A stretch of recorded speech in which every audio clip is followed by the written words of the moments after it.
Peacemakers of Christo.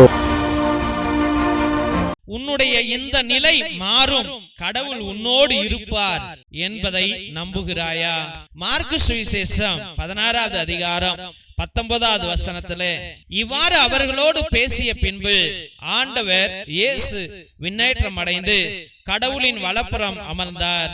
அவர்கள் புறப்பட்டு சென்று எங்கும் நற்செய்தியை பறைசாற்றினர்.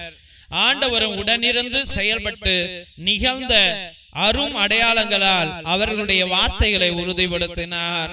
செபிப்போம். என் அன்பு நேசரே, கர்த்தாவாகிய கர்த்தாவே, உன்னத தெய்வமே, பரிசுத்த தெய்வமே, பரலோக ராஜாவே, அந்நாளிலே ஆண்டவரே, நீ இந்த உலகத்திலே மறுரூபமானீர் சுவாமி. அப்பா, இந்த உலகம் உன்னை அத்தனை அவமானங்கள் படுத்தினாலும், உன்னை அடித்தாலும் திட்டினாலும், ஆண்டவரே உன்னை வெறுத்தாலும், உன்னை பற்றி அவதூறுகள் பேசினாலும், ஆண்டவரே நீர் மறுரூபம் எடுத்தீர். ஆண்டவரே நீர் உயிர் தெழுந்து திரும்பியும் இதே மண்ணுக்குள்ளாய் வந்தீர். ஆண்டவரே அப்பா, நீர் விண்ணுக்கு செல்லல சுவாமி. அப்பா, நீர் உயிர் தெழுந்து மனிதர்களை கண்டீர். ஆண்டவரே ஒவ்வொருத்தரையும் நீங்க பேச ஆரம்பிச்சிருக்க. ஆண்டவரே ஏசப்பா, இன்னைக்கு இந்த குடும்பத்துல சண்டைனா அம்மா வீட்டுக்கு ஓடிடுறது, இந்த குடும்பத்துல சண்டைனா அவன் வீட்டுக்கு ஓடிடுறது. இது போல உலகத்துல அந்நாளில உன்னை அடித்து சிலுவையில அறைந்து உன்னை கொன்ற இந்த உலகத்தை விட்டு விட்டு செல்லாமல், இயேசுவே உம்மை நம்பி இருந்தவர்களுடைய தேடி ஓடி வந்தீரே. ஆண்டவரே நன்றி அப்பா, நன்றி ஆண்டவரே. என் ராஜாதி ராஜாவே, இந்நாளிலே என்னுடைய குடும்பத்தை ஒரு விசை காணும்படியாக ஜெபிக்கிறோம். ஆண்டவரே ஏசப்பா, என் தெய்வ ராஜாவே, நீர் உம்மை நம்பினோரை கைவிடவில்லை, அவர்களை பயன்படுத்தினீர். ஆண்டவரே அவர்களை உற்சாகப்படுத்தினீர், அவர்களை தைரியப்படுத்தினீர். ஆண்டவரே இந்த ஜபத்துல ஈடுபட்டு கொண்டு ஆண்டவரே உம்மையே நோக்கி ஜெபித்து கொண்டிருக்கிற இந்த பிள்ளைகளை பாருங்க. ஆண்டவரே உம் சீடர்களை போலவே ஆண்டவரே நொந்து வெந்து அவதிப்பட்டு அவமானப்பட்டு மனம் உடைந்து மனம் தளர்ந்து நம்பிக்கையை இழந்து மோசம் போய் ஏமாற்றப்பட்டு வாழ்க்கையை இழந்து வாழ்க்கையே ஒரு கேள்விக்குறியாக மாறி இந்த பிள்ளைகள் இதோ இந்த அறையில அப்பா அவங்க வீட்டிலேயே அந்தந்த இடத்திலேயே கண்ணீரோடும் பாரத்தோடும் உன்னை நோக்கி ஜெபித்து கொண்டிருக்கிறார்களே சுவாமி.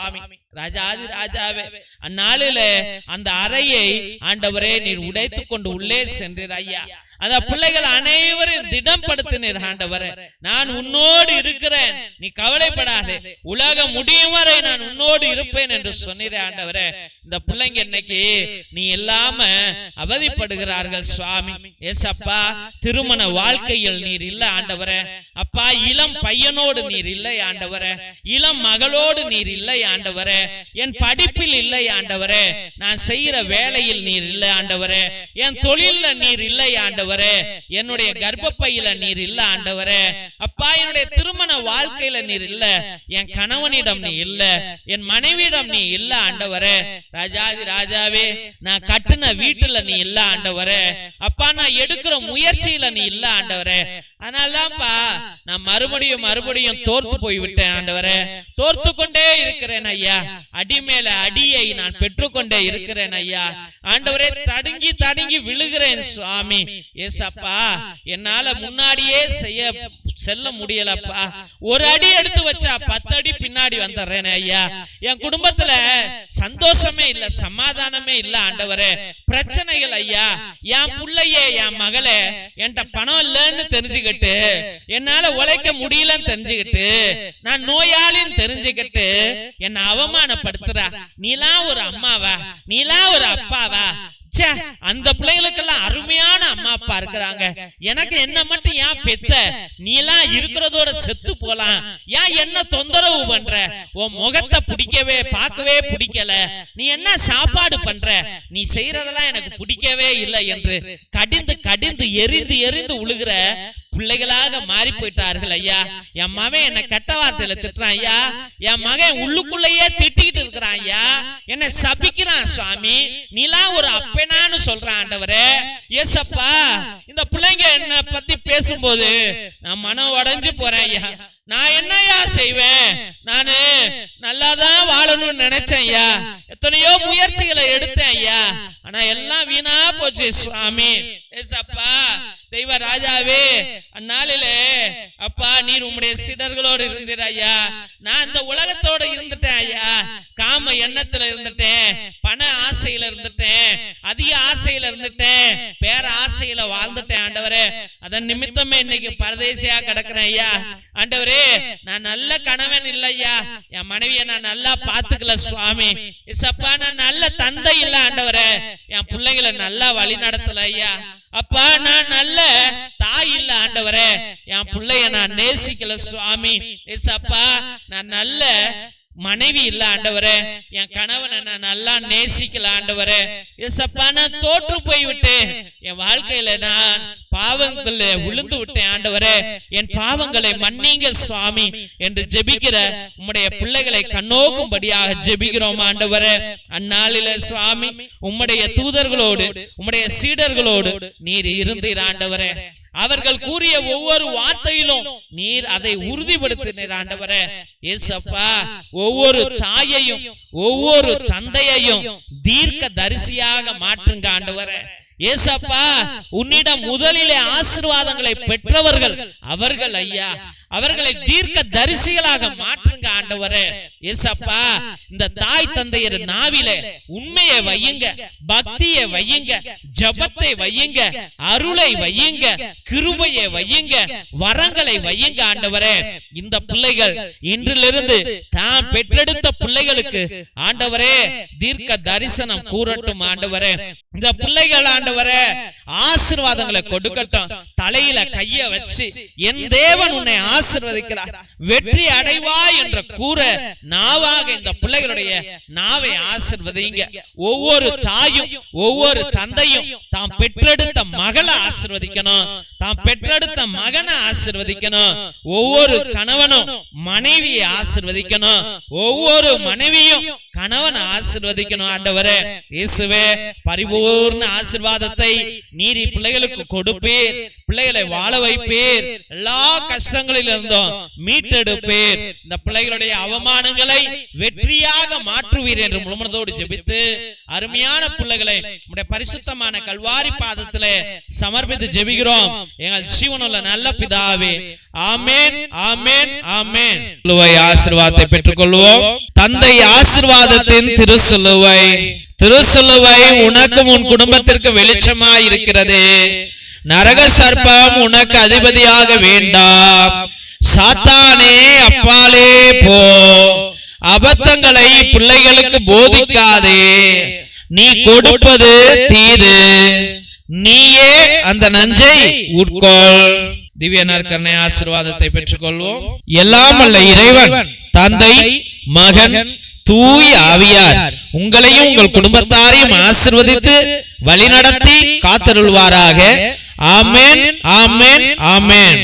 இயேசுவில் அன்பார்ந்த தெய்வ பிள்ளைகளை, ஒவ்வொரு நாளும் மதியம் 3 மணியிலிருந்து 5 மணி வரைக்கும் தேவனோடு ஒன்றித்து ஒவ்வொரு பிள்ளைகளுடைய கருத்துக்களையும் ஒரே ஒரு குருவானவர் எல்லா ஜெபங்களையும் சொல்லி உங்களுக்காக அர்ப்பணிக்கிறார். எஸ் அனோவா எல்லாமே ஆமென் அல்லேலூயா எல்லாத்தையும் ஒரே குருவானவர் இந்த மகளை ஆசீர்வதிங்க, இந்த குடும்பத்தை ஆசீர்வதிங்கன்னு 2 மணி நேரம் உங்களுக்காக ஜெபிக்கிறார் என்றால் கடவுள் எவ்வளவு அருளையும் கிருபையையும் உங்கள் மீது ஊற்றுவார் என்பதை நீங்களே சிந்தித்து பாருங்கள். தெய்வ பிள்ளைகளே, உங்களுடைய கருத்துக்கள் பெரியதாக இருந்தால், பெரிய பிரச்சனையில மாட்டிட்டீங்க, பெரிய நோயில இருக்கிறீங்க, இல்ல பெரிய தோல்வியில இருக்கிறீங்க என்றால் நேர்த்தி திருப்பலியை நீங்கள் ஏறெடுங்கள். மேபி ஒரு பூசை உங்களுடைய கருத்துக்களை பொறுத்து 1 பூசை, 3 பூசை, 5 பூசை, 7 பூசை, 9 பூசை, 12 பூசை, 33 பூசை, இல்ல 77 பூசை என்று நீங்கள் ஏறெடுக்கலாம். நிறைவேறும் பொழுது நீங்கள் கண்டிப்பாக அந்த நேர்த்தி கடனை நீங்கள் ஆண்டவருக்கு செலுத்த வேண்டும் என்பதை அன்போடு தெரிவித்துக் கொள்கிறோம். அப்ப இன்னும் தேவன் அதிக ஆசீர்வாதங்களை குடும்பங்களை பலப்படுத்துவார் என்பதை அன்போடு தெரிவித்துக் கொள்கிறோம். தெய்வ பிள்ளைகளே, மற்றுமாக உங்கள் திருப்பலி கருத்துக்களை நீங்கள் அனுதினமும் அனுப்பலாம். கீழே இருக்கிற வாட்ஸ்அப் நம்பருக்கு 100 ரூபாய். இங்க இறையிறக்கத்தின் நவநாள் திருப்பலியை அர்ப்பணிப்போம். இறையிறக்கத்தின் ஜெபமாலை அர்ப்பணிப்போம். நற்கருணை ஆராதனை அர்ப்பணிப்போம். நவநாள் அன்னைக்கு ஒரு நவநாள், அந்த நவநாளை உங்கள் குடும்பத்திற்காக அர்ப்பணிக்கிறோம். அப்ப எல்லா ஜெபங்களிலும் உங்களுடைய பெயரை நாங்கள் அர்ப்பணித்து உங்களுக்காக ஜெபிக்கிறோம். உங்களுக்கு விருப்பம் இருந்தால் உங்களுடைய திருப்பலி கருத்துக்களை நீங்கள் எங்களுக்கு அனுப்பலாம் என்பதை அன்போடு தெரிவித்துக் கொள்கிறோம். தெய்வ பிள்ளைகளே, இந்த சேனல்ல நீங்க பாக்குறீங்க, இந்த ஜெபம் நல்லா இருக்குதுன்னு சொல்றீங்க, ஆனா அதோட நீங்க நின்றீங்க. இந்த யூடியூப் சேனல்ல இதோடைய லிங்க் மத்தியானம் 12 மணிக்கு, மத்தியானம் 3 மணிக்கு, சாயந்தரம் 7:30 மணிக்கு, ராத்திரி 9 மணிக்கு, ஒவ்வொரு டயத்திலையும் ஒவ்வொரு வல்லமையான ஜெபங்கள் வருகிறது. அதை உங்களுடைய வாட்ஸ்அப் குரூப்ல வைங்க, உங்களுடைய ஸ்டேட்டஸ்ல வைங்க, உங்களுடைய பேஸ்புக்ல பகிருங்கள், உங்களுக்கு தெரிஞ்சவங்கள்ட்ட பகிருங்கள். தயவு செய்து அவர்களையும் இந்த ஜெபத்துல, ஜெப வழிபாட்டுல கலந்து கொள்ளுங்கள் என்று அன்போடு கேட்டுக்கொள்ளுங்க. முடிஞ்ச அளவுக்கு இதை சப்ஸ்கிரைப் பண்ணிருங்க தெய்வ பிள்ளையில. அப்பதான் எங்க ஃபாதர் எங்களுக்கு பர்மிஷன் கொடுத்து இவ்வளவு செலவு பண்ணி, கரண்ட் பில் இருக்குது, கேமரா பில் இருக்கு, கம்ப்யூட்டர் பில் இருக்குது, டெலிகாஸ்டிங் பில், இன்டர்நெட் பில் இருக்குது. இது எல்லாத்தையும் நீங்க எதுக்கு ஃபாதர் வேஸ்டா செலவு பண்றீங்க? கடவுள் காரியம் நின்று போயிடும் தெய்வ பிள்ளைகளே. மற்றமாக தெய்வ பிள்ளைகளே, எங்களுக்கு ஒரு உதவி செய்யுங்கள். உங்க குடும்பத்துல சின்ன சின்ன பிள்ளைங்க இருக்கலாம், பேர பிள்ளைங்கள் இருக்கலாம், தெரிஞ்ச அண்ணன் தம்பி பிள்ளைங்களுடைய பிள்ளைகள் இருக்கலாம். இவர்கள் எல்லாம் பயன்படுத்தின டிரெஸ்ஸஸ் இருக்கலாம். அவங்க இப்ப ட்ரௌசரு, சட்டை, ஸ்கர்ட், சுடிதாரு, நல்ல நல்ல ட்ரெஸ் எல்லாம் இனிமே பயன்படுத்தாம அதை தூக்கி 100 ட்ரெஸ் வச்சிருப்பீங்க, அதை தூக்கி பரணியில போட்டு வச்சிருப்பீங்க, இல்ல பயன்படுத்தாம இருக்கும் மூளையில போட்டு வச்சிருப்பீங்க. அதெல்லாம் எங்களுக்கு அனுப்புங்க. எங்க பிள்ளைங்களுக்கு அது மிகவும் உதவியாக இருக்கும் என்பதை அன்போடு தெரிவித்துள்ளோம். எங்க பிள்ளைங்க நல்ல சந்தோஷமா ஏத்துக்குவாங்க. உங்களால முடிஞ்சா ஏதாவது நோட்டு, பேனா, பென்சில், பேப்பர், இல்லைன்னா உங்க குடும்பம் நல்லா ஆசீர்வதிச்சிருக்கிறார் ஆண்டவர் அப்படின்னு நீங்க நினைச்சீங்கன்னா, நாங்கள் உதவி செய்யற குடும்பங்கள் குடிசை குடும்பங்கள், அங்க லைட் கிடையாது, கரண்ட் கிடையாது, ரோடு கிடையாது, சரியான வாழ்வாதாரம் கிடையாது. அங்கு அவங்க வீட்டுல ஒரு சின்ன சோலார் லைட் நீங்க ஒரு 200 ரூபா 300 ரூபா இருக்கும். ஒரு 3 வீட்டுல, ஒரு 5 வீட்டுல உங்க பேரால அந்த வீட்டுல ஒரு விளக்கு எரியட்டும்ட்டு நீங்களே வாங்கி எங்களுக்கு நீங்கள் அனுப்பலாம் என்பதை அன்போடு தெரிவித்துக் கொள்கிறோம் தெய்வ பிள்ளைகளே. அச்சமாக மிரக்கல் ஆயில் எத்தனையோ அதிசயங்களை, அற்புதங்களை செய்து கொண்டிருக்கிறது. அந்த மிரக்கல் ஆயில் நோய்களை தீர்க்கும், எல்லா வலிகளை தீர்க்கும், ஆஸ்மாவை, டிபி, பிபி எல்லாத்தையும் அது நீக்கும். ஆனால் அதை பயன்படுத்துகிற கண்ணை தவிர்த்து எல்லா இடத்துலயும் நீங்க போட்டு நல்லா தேய்ங்க. ஒரு சொட்டு சுடுதண்ணியில போட்டு குடிங்க. பிபி, சுகர் இருக்கிறவங்க, அப்புறம் தலையில கட்டி இருந்துச்சுன்னா, இல்ல முடி கொட்டுதுன்னா, அது ஒரு 10 சொட்டு தேங்காய் எண்ணெயில போட்டு நல்லா தேய்ச்சி விடுங்க. ஒரு 3 நாளைக்கு செய்யுங்க. முடி கொட்டுறது கம்மியாயிடும். நல்ல விடுதலையை நீங்கள் பெறுவீர்கள். நிச்சயமாக இரத்தத்தின் விடுதலை ஜெப புத்தகம் 120 வருடங்களுக்கு முன்பதாக நம்முடைய மூதாதையர்கள் அந்தோனியா தகடு, செபஸ்தியா தகடு எழுதி அதுல வீட்டு முன்னாடி தொங்க விட்டுருப்பாங்க. எந்த சாத்தானும் எந்த அசுத்தாவிகளும் நம்முடைய குடும்பத்துக்குள்ள வரக்கூடாது என்று. அதுல உள்ள கட்டு ஜெபங்கள் ஒரு மூதாதையரால் எனக்கு கொடுக்கப்பட்டது. அதை எல்லா வகையான நோய்களுக்கும், பிணிகளுக்கும், செய்வினைகளுக்கும், எல்லா தடங்கல்களுக்கும் இது கட்டு ஜெபம். இதுல எல்லாத்துக்கும் ஜெபங்கள் இருக்கிறது. இதை வாங்கி நீங்கள் பயன்படுத்தும்படியாக அன்போடு வேண்டுகிறோம் தெய்வ பிள்ளைகளே.